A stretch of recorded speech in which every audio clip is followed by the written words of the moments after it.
Good evening, everybody, and welcome to another edition of Fire Up. Great broadcast by pundits fun that leading up to it, George. We had a whale of a time Oh, talking about yeah. some pretty cool topics, didn't we? Yeah, we sure did. Yeah, great show. Right now, we're on the back end of our doubleheader. We welcome the newest regular, and I said newest regular to Fire Up, Jeremy Ballrick. This is a show that I know you're going to put your stamp on it when Ralph Williams returns next week. But either way, you have now been appointed a permanent part of this Thursday night crew. We're glad to have you. I know that you'll be able to do a lot of good things as you have on all the other shows. And as I mentioned in the promotion, everybody on this network has to be very versatile, and you've certainly demonstrated your ability to do that. With that said, my longtime partner in crime, George Eichhorn, well, our last one for the night, anyways, as my voice starts to get a little Yeah, hoarse. yeah. Oh, yeah. I'm glad to be here tonight. Got a great show lined up. Yeah, we sure do. And of course, the star of the show here is Torri Harmon. And Torri's going to talk about his experience with the Kansas City Chiefs once he gets situated. Very good. Okay. And we're all looking forward to it. I'll go over the agenda with you real quick. I'll go over the things that Torri and I talked about. And then, since my voice is starting to really feel it by the hoarseness, Jeremy and George are going to have to pick up the slack for the remainder of the broadcast. But before I go ahead further, I want everybody to know the Fire Up is being broadcast around the world. The audio version of Fire Up can be heard on iHeartRadio, Apple, Spotify, Google, wherever you get your podcasts. Please hit the red subscribe button on YouTube, South Florida Tribune. We're striving for 1,000 subscribers. Please also comment, like, and share the broadcast. Want to be a guest? Please feel free to participate in the chat room and or send topic ideas to South Florida Tribune at gmail.com. If you want to advertise cost efficiently, call me at 954-304-4941. We broadcast live on Facebook, LinkedIn, Twitter, and YouTube. Our website, www.southfloridatribune.com. Twitter, X, whatever you want to call it, that Tribune South, Canadiana, Blaine's behind the scenes. I want to give you a book update first before we go any deeper. All right, the book I've been working on all summer has now been officially titled Old School versus New School Media, is what it is. Now, the textbook that I'm working on is Adjusting the New Media. I will be the author of not one, but two books. I'll give you release dates coming up as they progress. But we're getting in the final days of this whole thing where I should have everything wrapped up, and then it takes the next step toward publishing. So just want to give everybody a formal update on that as well. So I'm really excited about this show. And every time I bring Torri Harmon on, my prodigal son, it makes it even more special than that. All right. With that said, Torri, we're going to talk about your experience in Kansas City getting there. Getting there. Whew. Well, Scott, you know how I was trying to get there, get that opportunity to get there first and foremost. Right. I definitely got to give you, so much props and so much love for, giving me an opportunity to put my story out there in the beginning. Uh, for other people like me who, dreams, you're fighting for your dreams, you're living for your dreams. And sometimes you don't think it's going to come true, but you're going to keep fighting for them anyway. So you got to be in reality a little bit, till it actually happens. And when it actually happened, here we can, Kansas City Chiefs, 2022 World Champions. You really can't ask for nothing better than that. So, with that being said, getting there, it was a hard struggle, true discipline, true discipline. Just getting myself together and me building myself in a way that I just felt like I had to be kind of good at everything. I didn't want no excuses. So when I do get there, it wouldn't be no excuses. And it was able to show a little bit in every aspect of the organization once I did get there. All right. But Torri, you're with going to have the to speak up a little bit louder, please. a little bit louder. Yeah, Sorry please. about that. Can you hear Oh, me? that's Can okay. you hear me Yeah, more? Can you hear me much better now? better. Yeah. Yeah, much better. Okay. Yeah. So actually getting there, it started a couple of years ago, to be honest, with the legendary Mr. John Wooden. Mr. John Wooden has been a mentor of mine, a teacher of mine for a couple of years, and he's reached out to several people to get no response, which kind of shocked him a little bit. So by shocking him, I never gave up and I kept fighting. So it happened. I could say the week of the AFC Championship game, I'm sending emails to coaches in the NFL just to try to get somebody to respond or say something. So on a Wednesday, right before the AFC Championship game, all of a sudden, I get a response from Coach Andy Reid, which shocked me. It blew my mind, first of all, that he responded. You know what I mean? That he actually took time in preparation for the AFC Championship game Yeah. to respond to me. You know what I mean? Just somebody just trying to find a way. So, but he did tell me in that email that we was going to catch back up. Let's get together after the season. You know, once everything kind of calmed down. So, of course, we all know they won the World Championship, won the Super Bowl. Patrick Mahomes was the MVP. After the combine and everything happened, I kind of reached back out to him once things settled down, and Mr. Wooden reached back out to him as well. You know, so I got to give him the credit for that as well too, because he put us on the text together. And all of a sudden he was like, well, I'm looking forward to seeing him. And I'm like, so hold up now, coach. Now you saying you're looking forward to seeing him, and now, like, is this for real or is this for play? You know what I'm saying? Don't play with me right now. You know what I mean? So he was like, no, I'm gonna give you my assistant's info, and I want y'all to get together and he'll get everything situated. So with that being said, right before the mini camp, the first mini camp after the draft, they gave me a call and they told me they wanted me to do the Bill Walsh minority internship for coaching. So of course I accepted with no problems. Yes, sir. I will do it. Anything else I need to do, sir. You know what I mean? So in anticipation for that, I'm preparing myself, you know, to be up here for training camp, to be gone for a month and a little bit over a month or so, not knowing what to expect, but just going in there with the mind frame of I want them to find out who I am, you know, and know who I am. So now that was the biggest. It felt good. That was the biggest feeling, to know that I had that opportunity coming. So once that time came, in July 16th hit, which was my departure date from Florida to go to Kansas City, I almost cried a little bit, but I held it in. But I was just anxious and ready. All right, we'll move on to the next thing. You got there, you saw, had a chance to see everything and be around everybody. Let's talk about the length of the program and your final game. Well, the length of the program was from training camp all the way up until the first game, first preseason game. Okay. So even with being that, getting there, I mean, NFL, what more can I say? It was A1 all the way across the board. You know, the crazy part, they overfeed you in training camp. They overfeed you. So everywhere you go, you got, man, juice, smoothies, snacks, everything. Like, I'm talking about gourmet food in the morning, in the afternoon for the coaches, and I'm talking about it. I'm shocked. Uh-oh. Well, okay, pretty good so far. You be I'm like, sure Coach, he'll. we can eat all this, like, you know what I'm saying? This for us. Coach like, you better eat up around here now. You know what I'm saying? Like, eat up. And you know, Coach Andy Reid, you know, he loves hamburgers, and I'm a hamburger fanatic too. So we having good here. He got all kinds of hamburgers there. You know what I'm talking about? So, but you know, just the crazy part is, once I got there, you know, first person I see coming through the door with their suitcase was Patrick Mahomes. Right. You know, and this is with the rookies now. So he reported with the rookies. And firsthand, you know, I didn't say nothing to him because all the cameras was out there following them in and doing all that type of stuff. So I ended up walking to the facility, and all of a sudden, there he is. He's sitting there. He already over there, just kind of getting everything together in his locker. So I'm like, "What's up, Pat?" Like, you know, I'm interning here, and so he then literally sat down and just started talking to me like he'd known me for 20 years or so.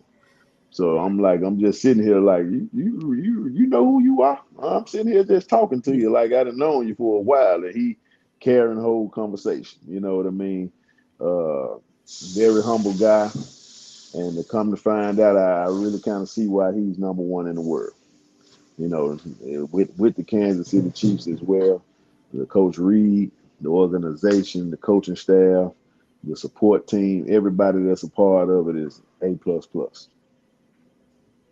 Very A good. plus Okay, plus. so we talked about the length of the program, and then obviously you got to the first preseason game. Were you at that first preseason game, or what, did Yes, you not? sir. So Yes, you did sir. have. And where was that game held at?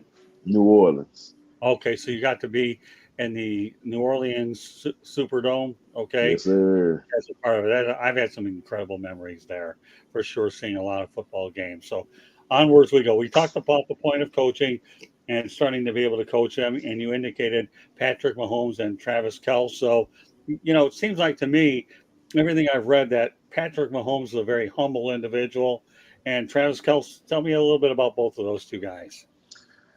Well, Pat, let me say, Patty, one of the first things he told me, he said, Coach, I'm gonna try not to cuss all the players out for messing up. You know what I mean? I'm gonna try not to cuss them out so bad. I'm gonna try to be good.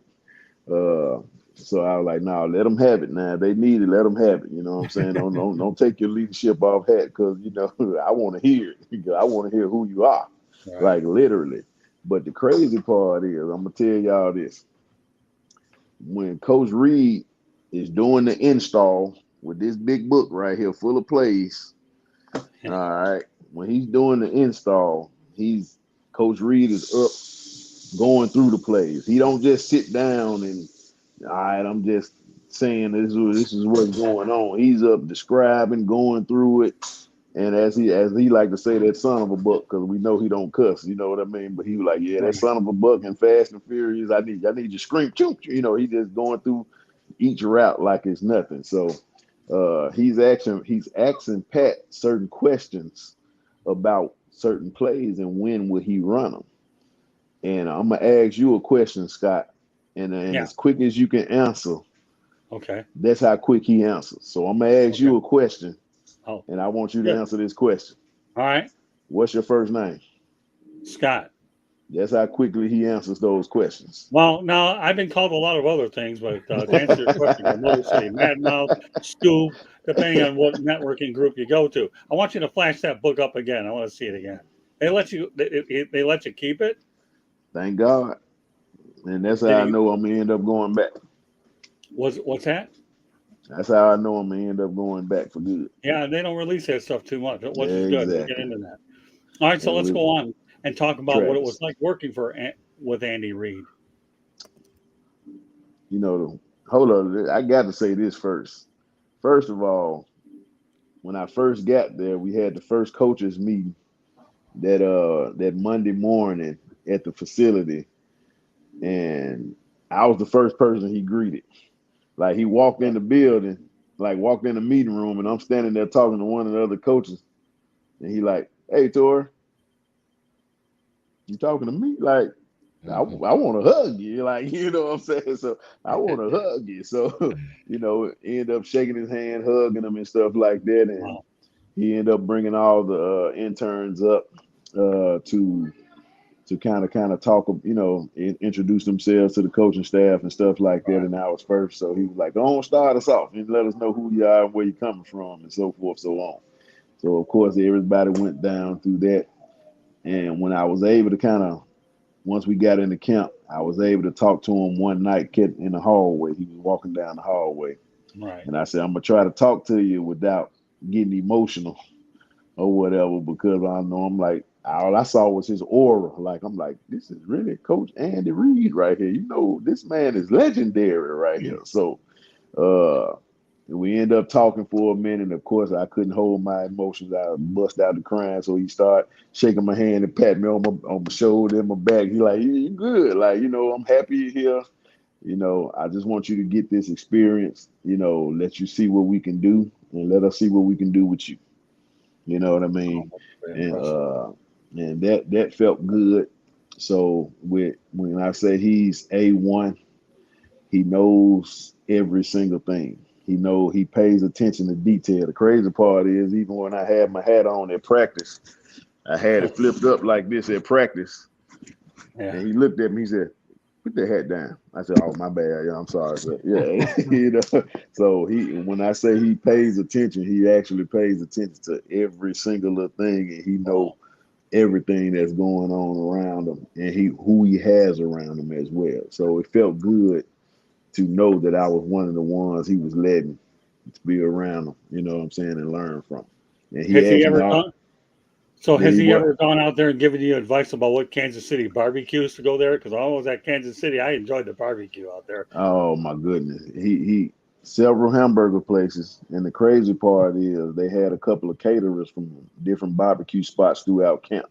I figured that. Yeah, so they had some barbecue, a lot of barbecue, some trucks, some food. I mean, like, so he treat, hey, they got the food trucks out there, we got the catering going on, and that barbecue was great. It Oh was yeah. great, definitely that. And but Coach Reed, I mean, I really can't express the gratitude and the thanks that I had for him. I had to send you the picture that we took before the game, because I was talking to him in New Orleans before, like the night before the game. So he was like, he said, "Are you coming to the game tomorrow? Cause you talking to me like you finna leave." Like I said, "No, I'm gonna be there." He was like, "Oh, okay." He's like, "You ain't like you finna leave and go somewhere. You can't go nowhere yet."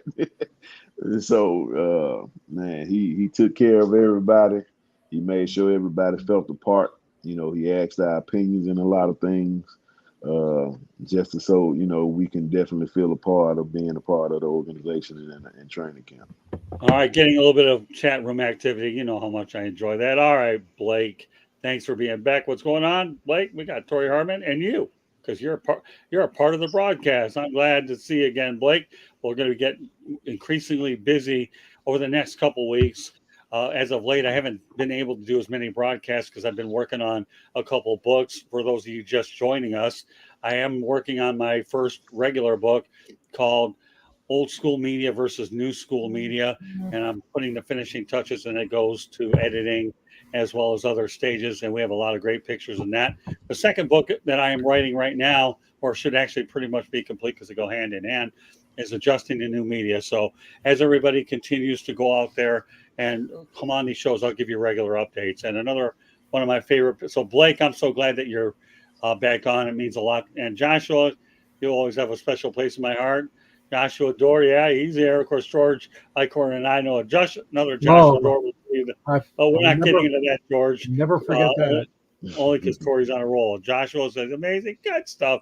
Be more amazing when we get together. And Blake, glad to hear. You know what, my friend? I'll give you the way to get it, and I'll be more than happy to autograph it for you. So I love this kind of chat room. Torri Harmon, folks, is a feel-good story. I go back quite a few years with Torri when I worked in internet radio with one of my old colleagues, Peter Ween, and I found him on, excuse me, I believe it was LinkedIn, right, Torri? Right? Well, LinkedIn. that's just to show you, folks. LinkedIn is a very good tool. I've really gone out there and benefited greatly by the amount of guests that I can get and the relationships I'm able to build. So, and I encourage anybody that's in social media, don't underestimate the significance of LinkedIn, because LinkedIn to me is unbelievable. It's not only that you get guests out there, but in our case, since we have enough followers, we're able to also broadcast the shows, and we're very appreciated of all the people that follow us there as well. We're not one of those types of operations where, yeah, the video is important, but with George and I being old school kind of guys, we believe in audio and visual because that's the way we were brought up with terrestrial radio back in the days when we got our first start over 40 some years ago at WXYZ, which was ABC in Detroit. So really enjoy all the stuff here in the chat room. Back to you, Blake. Excellent. You know what? You're excellent. That's all I have to say. All right. With that said, again, I love that word. With that said, all right, good stuff. Unbelievable. All right, we're gonna go. So, Torri, the question is now, where do you go from here? Impressions of Chiefs fans. Oh, well, where I go from here is sky's the limit right now. Of course, I'm thinking Coach Reed and the staff definitely wanted me to keep in contact with them. Okay. So I'm definitely going to do that throughout the season. I think I'm actually, asked me would I be able to make it to the Jacksonville game since I was here in Florida, which is the second week of the season. So I'll probably go and see everybody, you know what I'm saying, Right. and enjoy the game with them as well. Because the crazy part is I used to train a couple of other Jacksonville players, you know, Travis Etienne and Snoop Connor from Ole Miss as well. So it's gonna be interesting. I think I might go ahead and make it up there so I can see them dismantle them Jaguars right quick. So but yeah, I definitely think that it's going everything from the internship is going to work itself out. I made a big impression with the personnel, the coaching, and also the strength and conditioning area. So I think the first opening, the first thing comes up, I think I'll be fit right on in. So I'm just make sure I do my part and stay in contact with everybody and keep building those relationships as we do. All right, Joshua, I know you have to run, but I look forward to catching up with you soon. Thanks for checking in with us. Yeah, you bring out a couple of interesting points too. Number one, okay, you're going to Jacksonville and you have information on the other team's opponent, so I'm sure he probably can use a lot of your input there, especially after the game. Again, it just shows that you're interested in the program and that you're willing to work your tail off. This shows you what hard work will do. You work hard, things will take care of itself. So that's good that you're able to go up to Jacksonville and see him there. I've seen a Chiefs Jacksonville game before when the Jaguars weren't so good, and now since these two teams have seen each other in the playoffs, I have a feeling this could be a very good rivalry going forward. I have only two more things I want to get to. Then I'm going to turn over to Jeremy and George, and we'll move things along. Obviously you returned to Florida. What's it been like here a little bit and reacclimating? Man, just real. Honestly, a little depressed. I can't tell. I can't sit here and tell you different. Because I was living while I was dreaming up there. You know what I mean? Like Right. everything, every day was a dream. Like to wake up to be a part of that, the training camp, to be in meetings. I mean, I was there. Practice started at 9:05. I was there at 6:30 every day. You know what I mean? Like, and I didn't leave until we had the personnel meeting in the office at the end of the night. That was the last thing we had.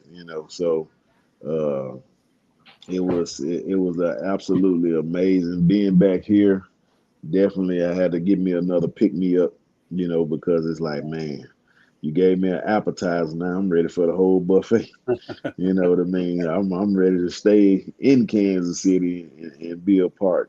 Because after the first preseason game, just being able to have the treatment that they have, to fly, to get to the hotel, everything already set up, to get to the stadium and stuff, and my name on the locker, my coaching clothes and set up, all looking good, and just to be a part. And the crazy part was I'm sitting there in the locker room before the game, like, man, I need to be doing something. Like, I just feel like I need to do something.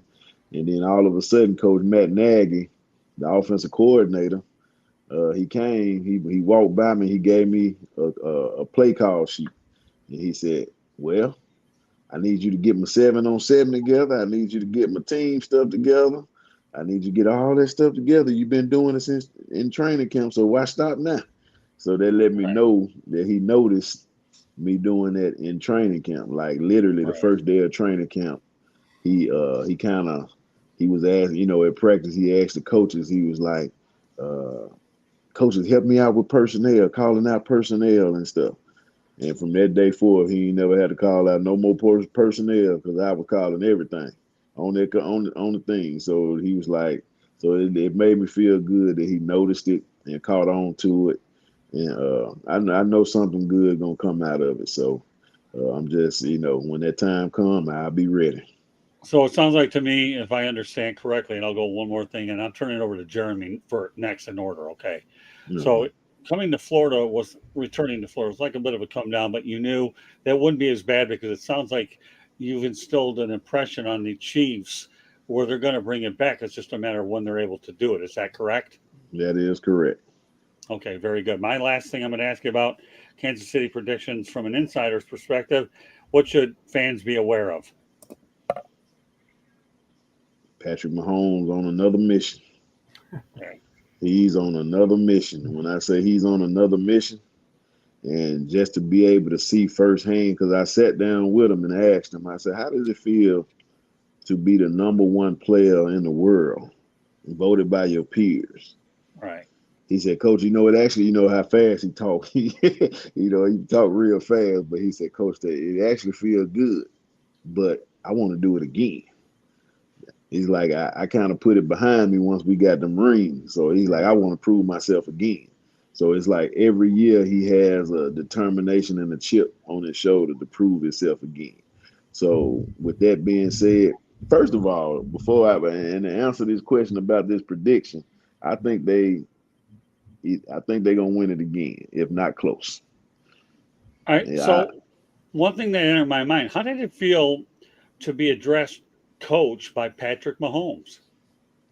it felt good. And speaking Yeah. that he knew more than that what I did. Wow. And when I say the crazy part is, and I can tell you this, the coaches, the offensive coaches don't talk in the meeting. Patrick Mahomes talk in the meeting. Wow. That's pretty first and foremost. Like he talks in the meeting. Coach let him do the talking, and he knows it inside and out. So with Blaine Gabbert and Shane and Chris, the other quarterbacks that's there, everybody want to learn from him. Everybody want to learn from him and to see how much he actually knows, and he shares it with everybody. Everybody in that room. So it was a blessing to actually see and watch him break down film and certain techniques and tendencies by certain people, even your own teammates. He started picking up and showing guys certain things. So for him to address it and talk to me about certain things, if a running back messed up or a step wrong, he'll tell me, Coach, hey, he need to slow down or he going too fast. Coach, get him right. I need, you know what I'm saying? Don't throw my timing off, So, and everybody made it a issue to make sure that timing was on so it wouldn't throw heels off. And the crazy part is, even when one play, we was at practice and we ran a screen to Sky Moore. And before he did it, he told me he like hit me on my elbow. He said, "Watch this." So he went out and ran a screen to Sky Moore and threw the ball behind his back to him. He was looking right and threw it behind his back left. Interesting. And I'm like, "Are you serious? Like you just did? Like seriously? You know what I mean?" So he has fun out there. So like I said, just to him address me and talk to me. And it was a blessing. Okay, you know what? Jeremy's going to be having a show at the bottom of the hour. So first of all, before you ask Torri some questions, I want you to let your fans preview what you have going at 10:30, Jeremy, and also let everybody know how they can find you. Then you can ask him, and if you have to leave early, that's no problem. Get your questions in. George and I will take it home. Yep, no problem. You can find me at Kneecap Biting with the Detroit Lions, and my show tonight is a little bit of the fan cave chat mixed with a pregame show for the preseason game between the Jags and the Lions, where the Lions travel, or the Panthers and the Lions. Excuse me, we just played Jags last week. We don't want to do that again. But it looks like the Panthers are only going to play Bryce Young a series or two, and it looks like Matt Corral, they're going to give him time to develop as that backup quarterback. But who knows? If Matt Corral does better than Bryce Young has done this preseason, he might have a chance to supplant him until Bryce Young gets a better grasp of the playbook, because he has not done well this preseason. So that's an interesting aspect to watch on the game. That being said, you can also find me here on the Pundit, the Professor and the Pupil. You can find me on the Fire Up. I'll be also heading up the Fire Up Wisconsin show. So I'll be helping Scott as much as I can. And occasionally, he might actually bring me in on Inside the Pigskin for a little football talk. Yeah, we'll see what happens. Right now, that's in the cards. We'll just see what happens. Okay. Yeah. Right now, I want to make sure, my primary goal with this guy is, he talked about one of my pet project story. He's one of them. Jeremy definitely is. And he's not afraid to tell you, because he was very enthusiastic. He's one of my pet projects. I love his energy. But I like to develop people at a slow pace and make sure they perfect what they're on.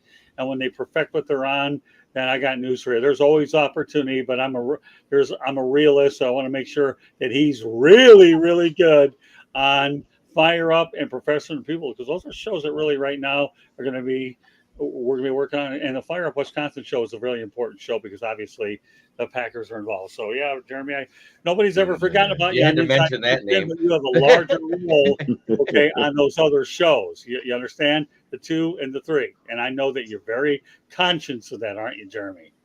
Yes, sir. Okay, boy. Okay, all right. Got a few questions to ask Torri. The floor is yours. Yes, with your background being with the sports and athletic development, what did you see the difference at the NFL level? Because I know you help people coming out of college transition into the NFL. At the NFL level, did you see a big difference in their regimen? Very big difference. Detail, detail. I mean, to the T. When I say it Right. was to the T of running routes, certain steps, uh, you know, quarterback. I mean, everything. I mean, it was when I say it was to the T, the detail. You cannot get off that detail, and that detail is highly, highly like pushed. Right. So I mean, if you running it for an example, if you my running backs they had to turn their head a certain way on majority of their plays, and if you turn your head a different way, you throwing off something. You know what I mean? So that I think it's just preparation and detail. A lot of people prepare, but being detailed is something a lot of people they try to push, but kind of start getting lackadaisical with the lack of talent maybe to execute it. Coach Reed ain't going for that. Right. He And ain't then going for that. the only other real question I have is I know that in that first game Pacheco had a little something going on. And I know he's back practicing again, so that's good for him. I'm glad to hear he's healthy because when I watch him run, and as much as I hate to say this, because we got to play them week 1, he Mhm. looks like he hurts the ground when he steps. Oh man, right when I had a good point. No, it's okay. He's got the audio. Go ahead. Keep asking your question. So, uh, what do you think about Isaiah Pacheco and his potential in the NFL? Well, I don't think he does. No, last time, remember he got out and came back. Didn't That's even okay. realize Well, he it's all got right. I'm out. not worried about it. Well, I mean, Yep. obviously, expect me on back in a moment. But meanwhile, good flow here. Everybody, I hope you're enjoying this presentation of Fire Up. My name is Scott Morgan, Roth Motor City Manmouth. Please be joined by Jeremy Ballrick and George Eichhorn. Obviously, we had a very good show Now at he's the muted. beginning with He's Pundits almost Pundit, back. and I'm sure we'll get these technical. There, he's back. Okay, go ahead. Okay, and the other thing I was asking was about Isaiah Pacheco, and I'm glad he's healthy because that's good for the Chiefs. It's bad for my Lions, but it's good for the Chiefs. But and you're muted before you answer, so just to let you know, Tori. Oh, There we okay. go. So when he runs, it looks like he uses his feet to hurt the ground. He has such a ground pounding run to him. And it's not so much of a quick burst. He reminds me of a more powerful version of Le'Veon Bell. But once he Mm. gets through that hole, he has that burst and gets to his top end speed quick. What did you see with Isaiah Pacheco, with you being the assistant running back coach? Well, with him, when I first started watching him, he runs with full aggression. Like I said, Full he hurts aggression. the Yes, ground. yes. He hurts the ground. His feet are heavy, but the crazy part is what I seen with Pop, as we call him. He's his how can I say his fluency is not all the way there yet. Okay, he's raw talent. Raw talent. His fluency is not all the way there yet. His arms and his legs go probably the same way. You know how some people may do same arm, same leg when it's supposed to be opposite arm, opposite leg. He'll get to the point where he's doing same arm, same leg a lot of times. So his fluency, when I say that, but his feet, I worked on his feet a little bit more and did a little bit more with him to try to help get his feet quicker. But the thing is, he had to be with him. I had to get him a kind of a heavy ball, so he can be able to hold the ball, but be able to move his other arms. In the point where it's working with his feet or whatever a lot better, so it can be a little smoother than just like almost like a robot. or whatever. But like I asked him and told him, I said, I want you to pray for 10 to 12 years instead of 4 to 5. You know what I mean? Because he Right. runs so hard. Right. He runs that hard. He's one of those guys you want to see do well. Um, Hmm. I liked him coming out of college. He was one of those day 3 sleepers that I said, watch this kid. He's got some speed, but I like the way he pounds the rock through the hole Hmm. because that's more important, especially in the running back by committee game. You know, that being patient behind the line like he is, where he sees the hole develop and then gets through it. That's a very important trait for running backs, in my opinion. Definitely, definitely. You know, that's one thing that we learned. Even I learned from the great Marshall Faulk: patience to the hole, speed through the hole. You Right. know, I and mean, that's one. that's what I saw, but Yeah. it takes him a second because, and I think it's a lot to do with that same arm, same leg. It takes him a second to get up to that speed, but once he's there, he's gone. Hmm. And see, you Is have that to what you were realize it, trying to work with him on? Is getting it to it, to the point where right it's a arm, left leg? smoother. Yeah. See, you had to realize he's such a hard runner that when I say he uses everything, including his head. Like Hmm. he'll start, his head get the bobbing and going, and his arms I've and seen it. everything going. Like it's like he can't do one without the other. Right. So that's what we was trying to work on a little bit in the midst of doing training camp. So you're probably gonna see a little bit more difference there. If he kept it going since I've been gone, you're gonna see probably a big difference in pop while he there this Well, year. I would say probably at least about 11 to 1200 yards. awesome. Well, thank you very much for your time and talking with me, Coach. It was a pleasure. Anytime, And pleasure. if you're free that Friday or that Wednesday before they play the Kansas City Chiefs that night, I would love to talk to you with the pregame show Let's do in it. 2 weeks. I'm with you. I'm All with right, you. I'll Just let send me you an know. invite. Okay. Okay. I All appreciate right, it. all right, Jimmy. Good luck with Yep. your other show, okay? And Yep. we'll see Thank you you on very much, Sunday. guys. It was a pleasure. I All love right. being a part of Fire Up. There you go. All right, Thank you. thank you, Jeremy. Good Thank you, luck on your Jeremy. show, okay? All right, we're gonna now it's just the three of us, George, Tori, and I. All right, George, go ahead and ask Tori some questions. Yeah, Tori, of course, everybody is excited in Detroit. I'm sure you've heard that there's a lot of hype here on the Lions side. Um, Jared Goff, and they finished, just half a game out of the playoffs or something like that last year, beat Green Bay on the last day of the season, and, Mm-hmm. finished above 500. And now most of the pundits are saying that they're better than Minnesota, they're better than Green Bay, and certainly better than Chicago. What are your thoughts about Kansas City's first game opponent, the Detroit Lions, coming into town at Arrowhead? And it's going to be a tough, tough nut to crack, obviously, for Dan Campbell and the Lions. I think I got all faith in Dan Campbell and his staff. I got faith in their players, but they're not going to be ready for what Kansas City has to bring to the table Yeah. because you, as long as 15 back there, he's unstoppable in a lot of ways. And now, I really like the way Dan Campbell runs his team and get his team prepared because it's a reflection off the head coach as well a little bit too. And I like the route that Detroit is going. And I think Goff is actually going to start making some more noise as he was when he was in the Rams when he had that good year. I think he'll make a lot of noise in Detroit, and I think he's getting comfortable for that. And they building around him for sure. Oh, They yeah. building around him, but you are not finna stop number 15 on the opening night Yeah. at home. Oh, And yeah. as quick as good as Detroit think they are, number 15 gonna make it even better. He gonna turn it up a whole notch, and I think he makes things look different because he knows. And I know Golf knows, but just being able to see Patrick Mahomes in his element now is very different. Yeah. It's very different.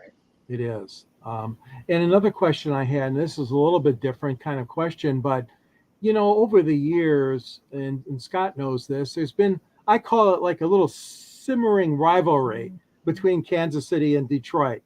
I don't know if you know this, Torri, but the founder of the Chiefs, Mr. Hunt, Lamar Hunt, once tried to steal the Thanksgiving Day game away from Detroit, Michigan, and downtown Detroit. And there's always been this little, this tenseness between the two organizations. And then, of course, when he passed away, I believe his wife took over the team.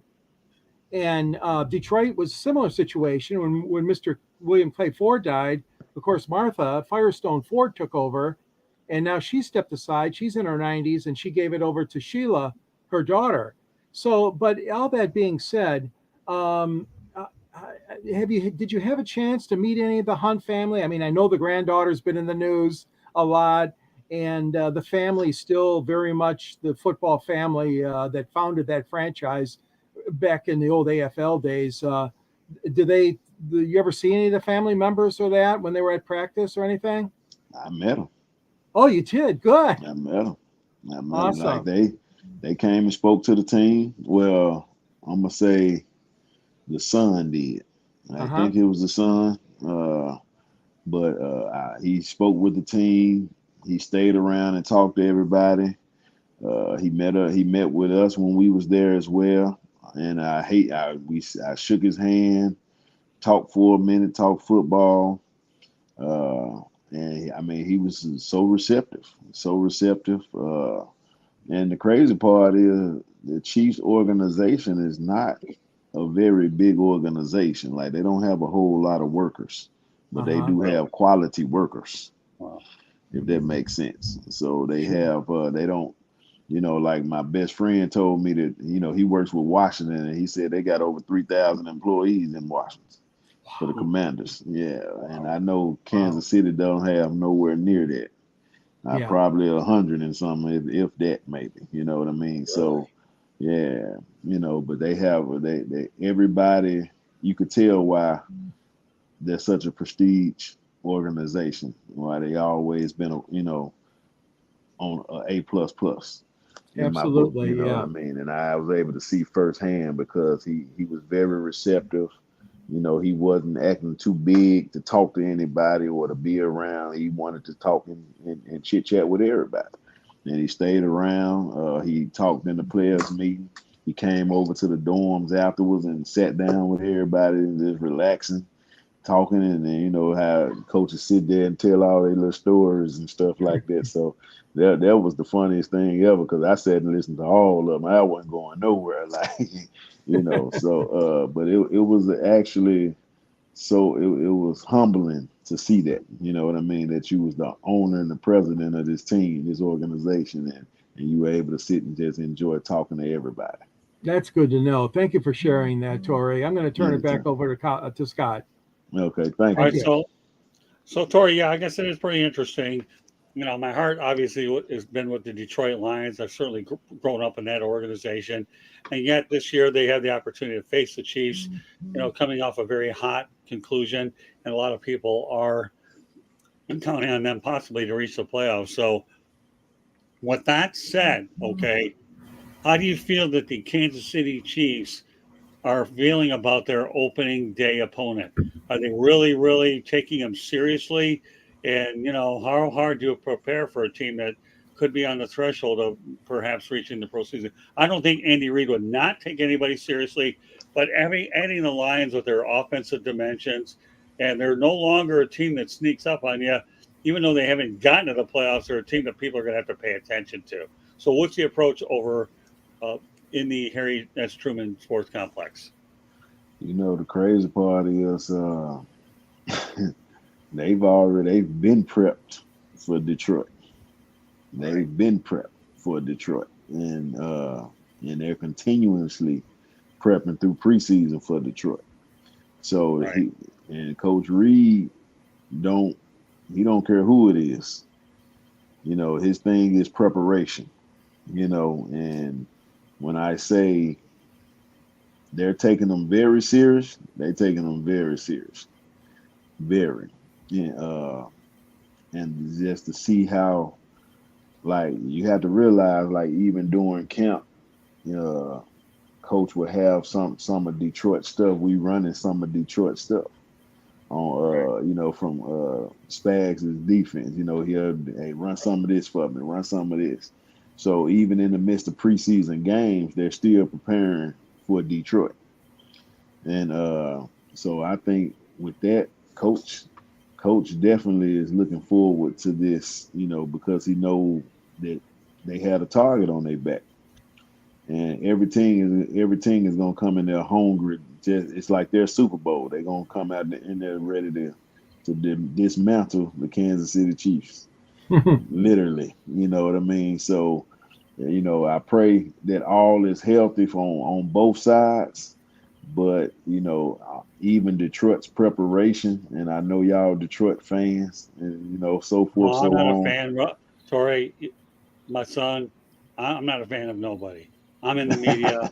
I'm expected to be objective, regardless of who the opponent. I think as time goes in the journalism business, yeah, or, I've covered the team and all that, and I do know that I don't ever nothing against fans, but when you're a professional in the business for a long time, I think the fanhood goes out of you very quickly when you're working a game. It's the truth, Tori. It is. When you're working a game, oh, it really does.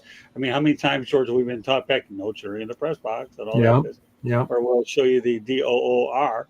Okay, so I mean, but that's just how we're trained as hardcore journalists.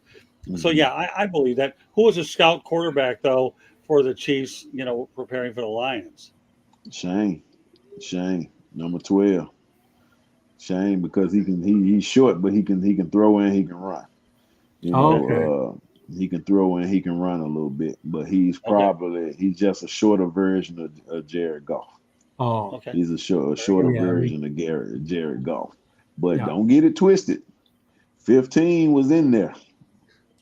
Like literally. The crazy part is like, you know, when we do walkthroughs, Mahomes be on defense. Really? He plays the defense. He plays the secondary. Wow. When the other quarterbacks are going, he plays the secondary, and he started mixing up the secondary calls and stuff like that to what he's seen from the defenses. By the way, So did Patrick Mahomes give you his phone number? I got his phone number. I got his phone Okay. number and everything, like, because he actually wanted to give me some of his stuff, like some of his apparel, because he was like, "Oh, I want to give you some apparel and stuff for you left," but he missed giving it to me. So before we left, before after the game, New Orleans, he gave me his number. And he told me I need you to send me your address. So when I do send it, I know I'm gonna send it to you, because I want to make sure you get it. Yeah, So well, think about it down the road. I know you have to get there first, but I wouldn't mind having you and I and George and Patrick Mahomes on the show together, the four of us. How does that sound? that sounds wonderful. Oh, He that Well, de- would he be. he he definitely be open to it. yeah, well, good. That's okay. I got news for you. I don't know if you've ever told him anything about me, and I'm not really worried about it, but love to certainly talk to him a little bit, especially with you there. So, but we'll see what you get the job first, and we'll focus on making plans later, man. I Oh know what I yeah, I'm really with that. I know what I loved about you was when you were in Kansas City, you still stayed in touch with us and participated in shows. So I knew where your heart and your head was at anyway. So Oh yeah, that'd be you cool. know it. You and I and George and Patrick Mahomes, well, I'll promote that really hard. Yeah, Don't worry. I'm pretty sure you will have few more questions to ask. Uh, a few would be mildly stating the obvious. If I had less, they'd call me the Motor City Mild Mouth. If I had more, they'll continue with my existing name, which, by the way, I did trademark. I can Yeah. sell merchandise on. So good stuff, man. I'm so proud of my boy. I really am. And it's a good opportunity to bring you back on. I think a lot of people like to know what your journey is, how far you've come, but where you're going to go. Because when we brought you on Sports Exchange on another network, you were really, trying to find your footing a little bit. And Yeah, I think it's so cool that not only have you found it, but you've been persistent at what you're doing. And I think, folks, that's a lesson to be learned here, that if you're persistent in what you're doing, okay, then it's inevitable things will go your way, but you got to work hard and you got to yeah, stay with it. got to. And That's a I commend must. you for Absolutely. doing that. George, Absolutely. any final questions for you and Torri? Well, I want to say thank you, first of all, Tori, because you've confirmed my beliefs, and that is that Patrick Mahomes is good for football. He's good for Kansas City. He's good for America. I mean, Yeah. I look at him and I still see this excitement in him and this raw talent. And he's not like Tom Brady. They're all different. Jared Goff. Hmm. I mean, every quarterback is different. But in Patrick, even though I'm not a Chiefs fan, I see this guy that's a professional, yet he's having fun. He's Hmm. staying in shape. He loves to be around people, and he loves his teammates. And again, I'm not trying to just butter the guy up, but he's been truly good for the NFL. Yeah, I see Well, it. I mean, he's a guy that's hard to root against, regardless of Yeah, what you are. And I yeah, always want to see. I've always been a firm believer that the athletes, individuals you root for, are the ones that are humble and that work hard. There is no way, in my mind, that if you're humble and you work hard, you got to root for them. Got Why to. not? Well, you Got don't to. see Patrick Mahomes getting into off-field incidents at all. I'm sure he probably cringes when every player wrecks their career doing it. I mean, but at least he knows in his mind he was raised right, and obviously couldn't have ended up with a better coach than he did with Andy Reid. And obviously, you're finding out because it seems like you've developed a very good relationship with Andy Reid, like a father-son connection. Did he Yeah. ever feel, in some ways, that you felt like he was a father figure to you? I always. I mean, from the time I talked to him, first time I talked to him to the first time I saw him and met him in person. Because he's always asking, am I even being there every day? He was asking, are you having fun? You enjoying? Like he wants you to enjoy working. Like, and that's what I told Coach Nagy. I said, man, do we ever work around here? Because I feel like like I don't feel like we working. Like I'm just enjoying every aspect about it because it's all of this legendary status that's around, and he overlooking and overseeing everything. Yeah, So everybody, it's amazing to see and to understand. Like I said, because a lot of coaches don't, in his age, don't actually sit up and install plays like that. Y'all don't understand. He up for a while, right. going through every single little detail on these plays. And you talking about probably 15 to 16 to 20 some plays in a day. And he's up doing it. Like it ain't the young coaches, it's Coach Reed. You know what I Right. mean? He calling it out, he going through everything. So he keeps everything wonderful. Like he keeps everything flowing. yeah. He keeps Did you everything see flowing. many? Did you see many Chiefs alumni there during your time over there? They did. They had several doing practice. They had a lot of them. They Because brought some of the older guys out like Will Shields and stuff like that too. So they'll come in and then they enjoy practice. They make sure they're good, taken care of, and then afterwards they'll talk to the players and talk to everybody and stuff like that too. So I wasn't able to take no pictures with them because I ain't never take my phone on the field for practice. But I definitely, when I say it was probably about 3 times during camp, you had a whole lot of different old Chiefs. You know what I'm saying? Come back through yeah, and Yeah. and say hi to everybody and just enjoy the day of being out there. that's really Great. cool. Great. Well, yeah, we're going to end it on that note. Obviously, this is a story that we'll keep tracking, and obviously, we're going to be bringing you on more and more shows because I've added now pundits view to my and Jacob Krishner. Obviously, you'll be one of the first guests on pundits view, which is a one-on-one type of show. He'll have an opportunity, and Jacob's a really talented guy that Oh I'm yeah, glad that we brought on here. I think you got a taste of it when we were on it earlier. But yeah. with that said, it's great to have you on tonight's edition of Fire Up. Especially, it's so cool about it is it is the final week of the preseason, and Appreciate you've lived a training camp before. I remember many years ago, I had an opportunity to live at training camp with the Miami Dolphins and Don Shula, and it was unbelievable too. But now that you're living it in this day and age. One thing I forgot to ask you, you have Coach Reed's number. Does he ever say, call me if you ever need me for advice or anything like that? He tell me every time, make sure you keep in touch. This is his exact words. And Good. I try not to bother him, but I'm gonna bother him coming up in a minute through the season. So he already know that he's gonna bust out laughing when I start texting, because I always try to text him a little funny stuff to get him to laugh or something like that. But he definitely wants me to keep in contact with him and his staff, because everybody gave me their number and stuff. So I'm definitely going to do that, because I kind of know that's what it's about too. Keep in contact, and first thing comes up, opportunity knocks, then I can open the door.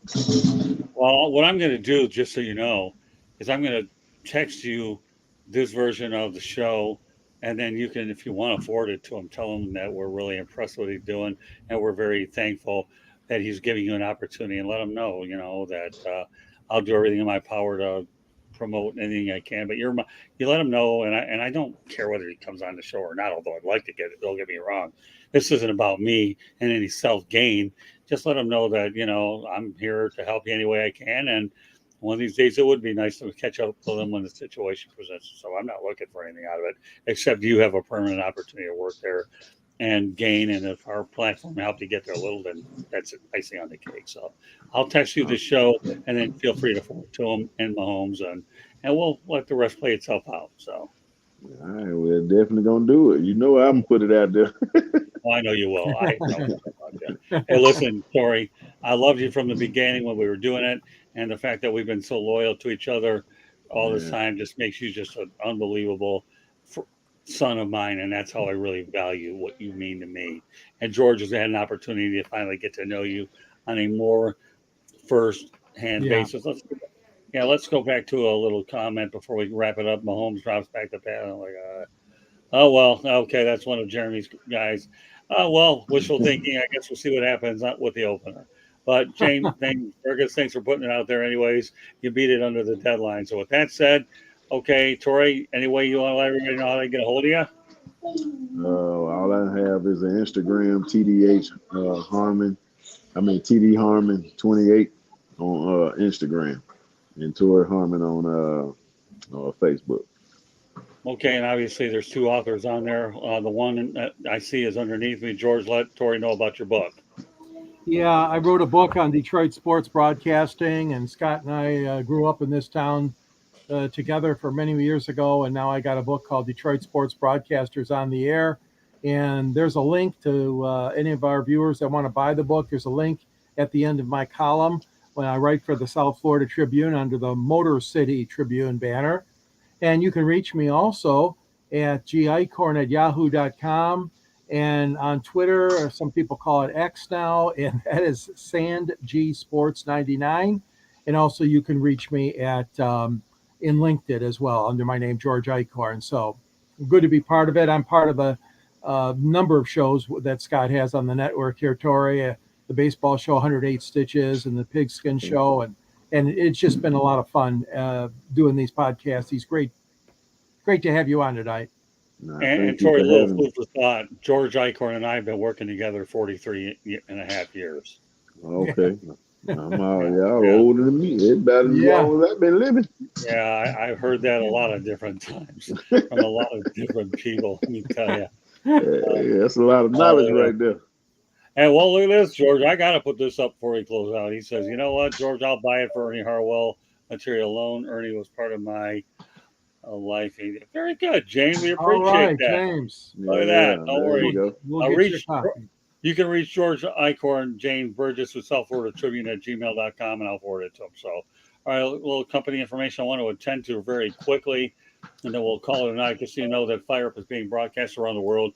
The audio version of the show can be heard on iHeartRadio, Apple, Spotify, Google, wherever you get your podcast. Please hit the red subscribe button on YouTube, South Florida Tribune. We're striving for 1,000 subscribers. Please also comment, like, and share the broadcast. Want to be a guest? No problem. A good way ticket to go out there and get there is through the chat room. So that's one way to do it. And again, the other way is send your topic ideas to South Florida Tribune at gmail.com. you want to advertise cost efficiently, call me at 954-304-4941. We broadcast live on Facebook, LinkedIn, Twitter, and YouTube. Our website, www.southfloridatribune.com, Twitter, X, whatever you call it, at Tribune South. Candy Ebling's behind the scenes does masterful work, both putting the broadcast up as well as contributing. A couple points of interest for all you guys out there. James Burgess, please think about this too. I'll be working on a book. I'm actually finishing the final touches on a book called Old School New Media versus New School Media. And I also have a textbook out there for those of you that are interested called Adjusting to New Media. So those should be released in the next 4 to 5 weeks. So I'll keep you posted on that. So I know, James, we're not trying to get you to buy a million books, but since obviously you have that mindset, knowledge is power, and you want to do things, more power to you. So I'm looking forward to getting those books out soon. So once again, on behalf of Jeremy Ballrick, Torri Harmon, George Eichhorn, my name is Scott Moore from the Motor City Madball. Thank you for joining us on this edition of Fire Up, and we look forward to having Ralph Williams on next week. But it's been a great broadcast tonight. Good night, everybody.